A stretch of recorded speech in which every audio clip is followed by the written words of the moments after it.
is correct. It is a gland. Yeah. Doesn't it help with like metabolism, and when you're sick, they feel like there's stuff in you?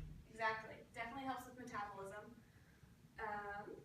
And it helps with a bunch of other stuff I was telling you guys about. So here we go. So there's thyroid. It's a gland. It's part of the endocrine system, and it's like shaped like a butterfly. So it's like right about where this image shows on your neck.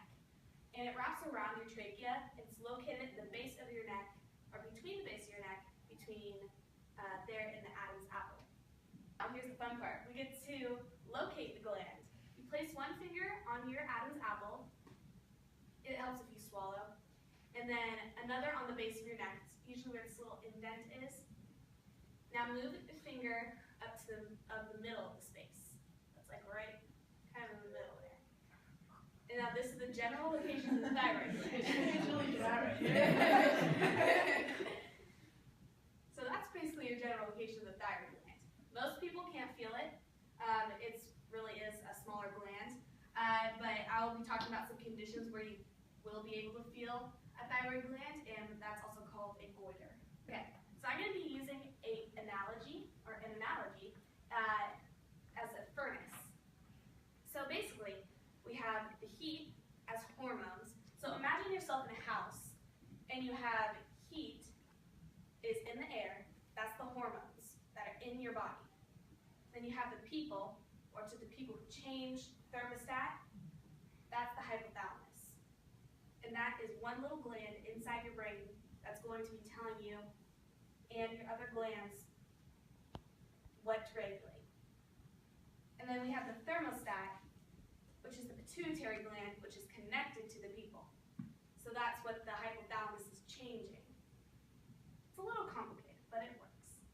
And then we have the third furnace, finally, which is the thyroid. And that's what produces the heat. And that's what you get inside your body, which is the hormones.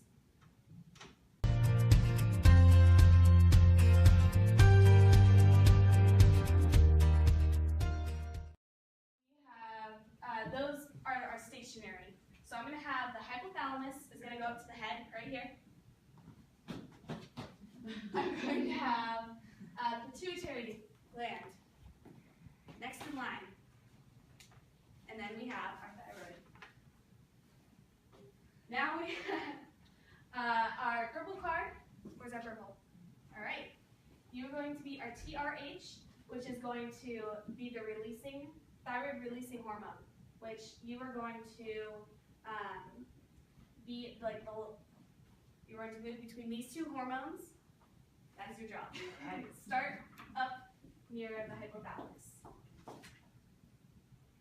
And then we have TSH orange. Who's orange? Oh, awesome. Right. Yeah, you're going to move in between there. Start at the pituitary. Now we have red and blue. Okay, red and blue. You're at the end of the train here. You guys are going to stand at the end of the thyroid gland. We don't have enough thyroid hormone in the blood. So you guys are going to come over and stimulate the hypothalamus. So go over. Yep, just like give her a little pat. And then you're going to, stimulate the TRH, which is going to, it moves in a train. And then in retrospect, we would have more thyroid hormone moving along, and it would be like another train. But if there was too much thyroid hormone, we would have almost like a backup, or the hypothalamus wouldn't send out the TRH that would need to be sent. So, all right, that's one activity. So in hyperthyroidism, we have this overproduction of a bunch of thyroid hormones. You are intolerant to heat.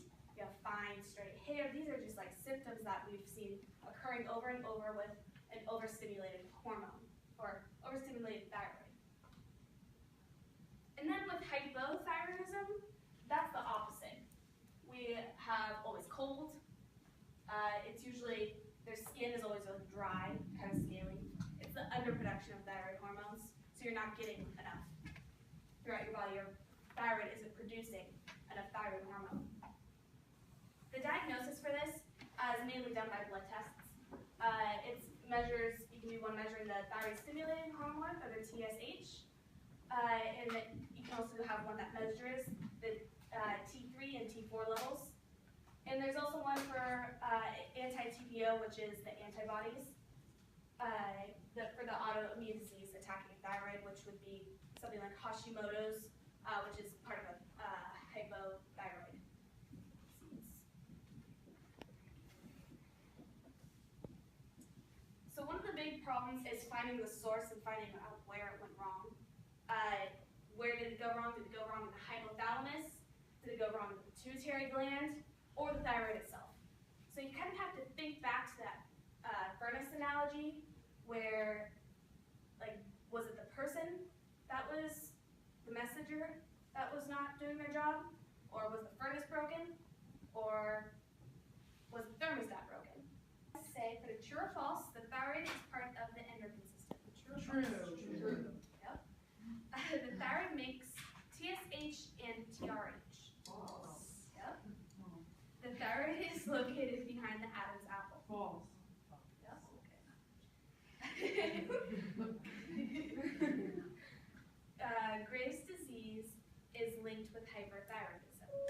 True. Weight loss, rapid heart rate, and heat intolerance are symptoms of hyperthyroidism. How are thyroid diseases diagnosed normally? Blood tests. Yep. What does the thyroid produce more of? T4. T4. Yeah. That one I did earlier. It was hard to remember. Yeah. And then our bonus question. Some autoimmune thyroid diseases, such as Hashimoto's thyroiditis, can be detected by which of the following blood tests? Anti-TPO. Yep, exactly. C, anti-TPO. Nice. All right.